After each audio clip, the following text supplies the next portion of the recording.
Should we expect DeMar DeRozan to stick around? I got one contingency plan for y'all, but that's going to include DeMar DeRozan going back to the San Antonio days. Do the Chicago Bulls need the San Antonio DeMar DeRozan to be a little bit more successful? Y'all already know. We're going to talk about it. But you know, you got to hear the music first.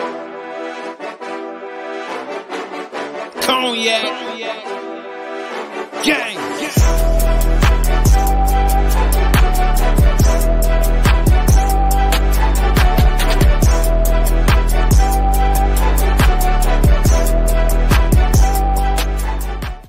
Shy Bulls podcast with the Cognac Boys. I'm Cognac Boy Bobby, and I'm with my dog, CDubb.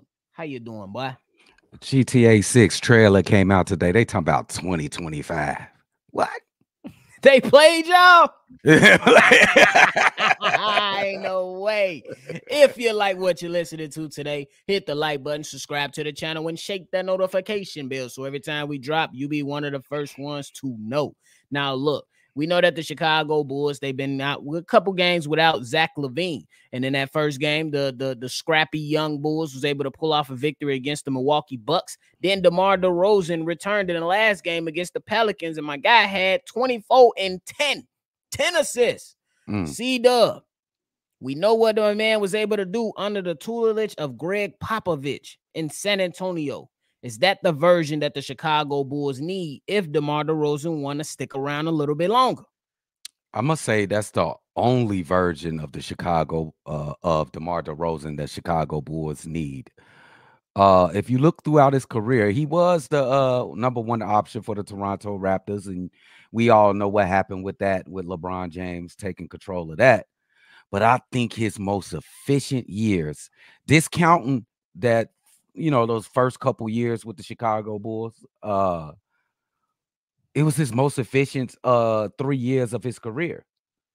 He shot close to 50% each year. His assists was up in each of those seasons with the San Antonio Spurs. And it's just a team-friendly way to play for DeMar DeRozan. We all know he's a scorer extraordinaire, but I don't think this young team that we've seen the last couple of games needs a guy that's going to be a gunner, a shot chucker. We don't need that. We need ball movement, and we need smart play on the floor. And what we seen last game against the New Orleans Pelicans was smart basketball, modern basketball. Everybody touches the ball. Everybody's involved. Nobody's falling asleep sitting in the corner. We definitely need this San Antonio Spurs, and I won't take anything less. I mean, I agree with you. I think that when you talk about this version of DeMar DeRozan and you look over the time that he spent in San Antonio, year 1, 6 assists, year 2, 5.6 assists, and then in year 3, his last year with them, the man, we just gonna round it up. He had 7 assists per game, bro. And he was just going with the flow of the offense, you know. And I think that when you watch the last game, you see that he was able to, when the Bulls absolutely needed a bucket, he was able to do that and make sure that the Bulls keep score. You know what I'm saying? Yeah. But for the majority of the game, you see him just let guys play. You let Kobe White be so free that he was able to go over 30. You was able to be so free to where you seen contributions from other guys, Torrey Craig, Javon Carter, Ayodo Sumbu, Patrick Williams, et cetera, et cetera. Everyone contributed because everyone was involved in the damn game. And I think that's where the Chicago Bulls have fallen into the trap lately, as far at least the last few years, because you got two guys that's within the offense, and DeMar DeRozan and Zach LaVine. Both of them are ball dominant players, and they both, like, at least with both of them on the floor, the ball typically stuck with them. And if you look at the big three and include Nikola Vucevic with that, it's a reason that those three as a starting core was the worst in the league. Yeah. So I think that if you want to see better Bulls basketball, you know what I'm saying, once you remove one of those players, which is Zach LaVine, who requested a trade, now it doesn't have to stick so much, because now other guys can be able to fill those voids correctly, and then they're going to spread those shots out. It seemed like at least the last few games, that the Chicago Bulls at least is just going with the hot hand for that said night, and then DeMar DeRozan is being the veteran that he is. He just kind of cleaning up the glass a little bit when they need a bucket. Yeah, it's always gonna be times in a basketball game when the offense gets stagnant, and you're gonna need that one-on-one player to get you a tough bucket. And I think that that player can be DeMar DeRozan. I think that player could be Zach LaVine too, but he on his way out. But I want to point out two things. His assist totals with the San Antonio Spurs, that was his, that was his best when it comes to averages in his career when he was with San Antonio. You can attribute that to Greg Popovich if you want. It's probably the case, but that's when he was most efficient. But also, and most important, his worst three-point shooting was with the San Antonio Spurs at 15.6% in 77 games played. Now, this year, he's shooting 38% from three, nephew. 38% for three. I think he's shooting 5 or 6 per game, maybe 4 or 5. Now, that's the reason. Well, that's one of the main reasons that I want him to stick around, because he definitely is shooting that three ball the best of his career if you look at all his totals. So I like the change in DeMar DeRozan. Now, can he continue this? If we fall into a rough patch, the offense gets stagnant, we ain't hitting the three-point shots, we get blown out a couple games, will he resort back to cornrow Kobe? Will he do it? And I think. Yeah, go ahead. Go ahead. I was gonna say, I just think that he can continue it, but it's about the other guys that's contributed. If we look back to that first season where he was going nuts, Lonzo Ball gets hurt, Zach LaVine gets hurt. He was trying to pass the ball, but nobody else was answering and doing anything. Now you got guys that I believe can at least do something. Is it gonna be off the box score, popping off the screen every single night? Absolutely not. But I think that you got more guys now, and you have more veterans on your team to push through those tough times. And I think that in the last game, one of the most important things that we've seen from DeMar DeRozan is when he was drawing that double team on the low post, he was passing out of it. Fast. So that can continue. You know what I'm saying? I think the other part of that, or the link to bring it all together, is can guys make their shots, or can guys attack the basket effectively to where you can, get tough baskets at the rim, or get yourself on the foul line to get easy baskets because they free. So, yeah. But I got a question for you. When you say if he plays this way, you willing to hang on to him a little longer, what do you mean by that, my friend? Are you talking about extension at that point? Maybe I want to play out see what happens at the end of the season. Okay. It still remains to be seen if he'll continue this play. He did. Let's not just give him all the credit, because he did have a little adjustment period in that game against the New Orleans Pelicans, albeit a fantastic game, 24-10. It was a little bit of an adjustment period, but more towards the second half of the game. He was pushing the pace. He was getting rid of the ball quick. He was hitting the open three that he was getting from the kickouts. That's the type of player we need. And then when it's isolation time and when the offense gets stale, he was the one, and Kobe also was the one manufacturing the bucket. So I do think he can work. And then we could talk after the season. And then we could talk about the season. We ain't got to rush and extend him unless we just go crazy, win 15 in a row or something like that, and he's a main catalyst. There is a caveat to it. This shit is dynamic. It still can change. You know what I'm saying? So right, it's up in the air. But I like what I've seen for it's only one game though, nephew, because he could come into this next game and be cornrow Kobe again. I mean, but I still think that, and I want to make this clear for the people that be like, well, you know what I'm saying?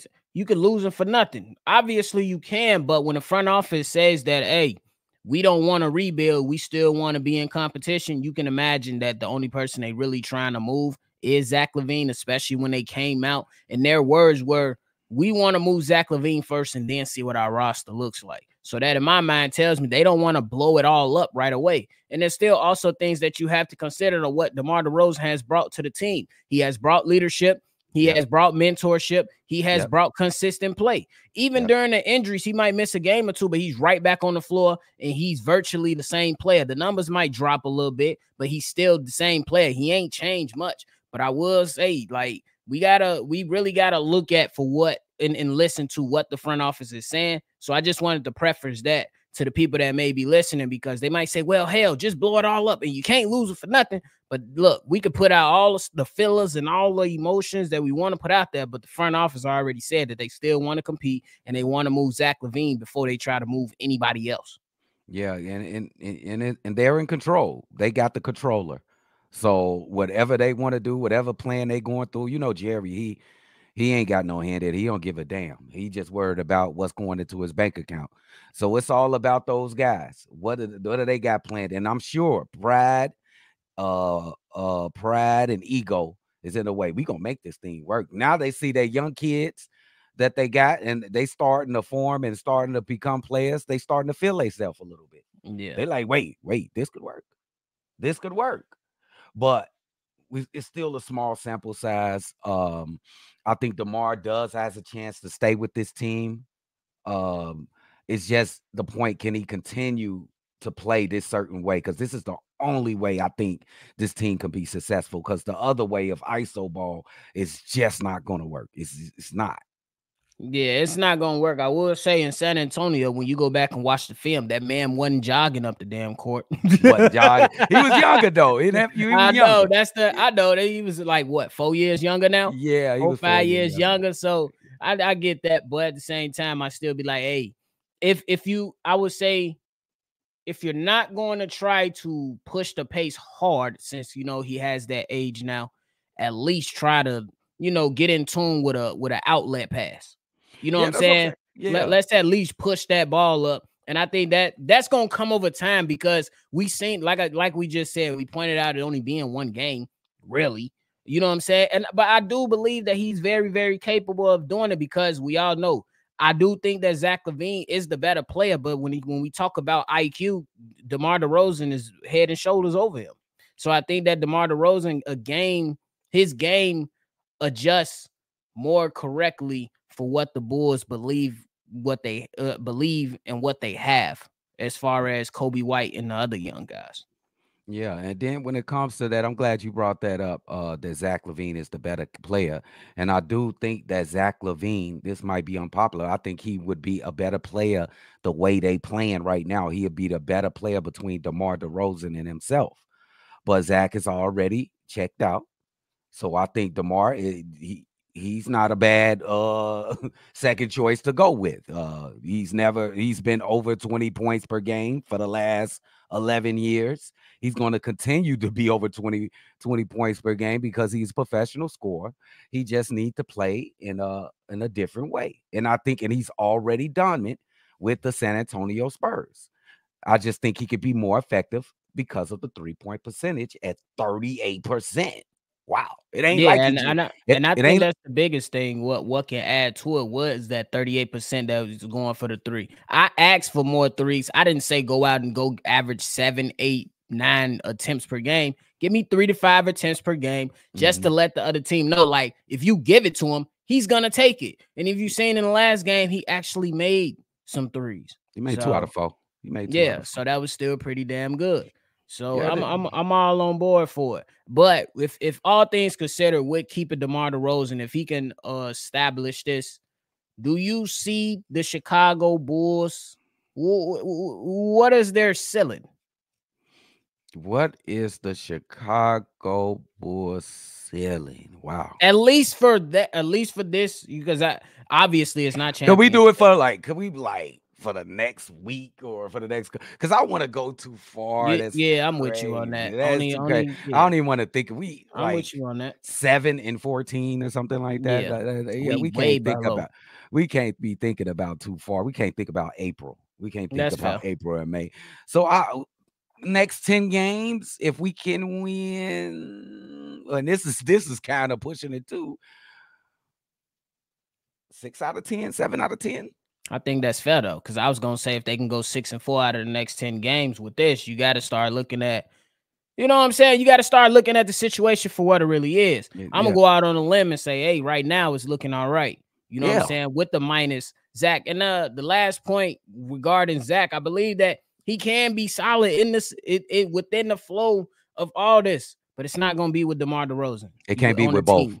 It can't. It's just one guy has to go. But I think that Zach LaVine, his reluctancy to move more within the offense, that's what's been hurting him as well. But that he's not the only one that's been stagnant with movement and stuff like that. So that's why you got to at least get one of them out the door.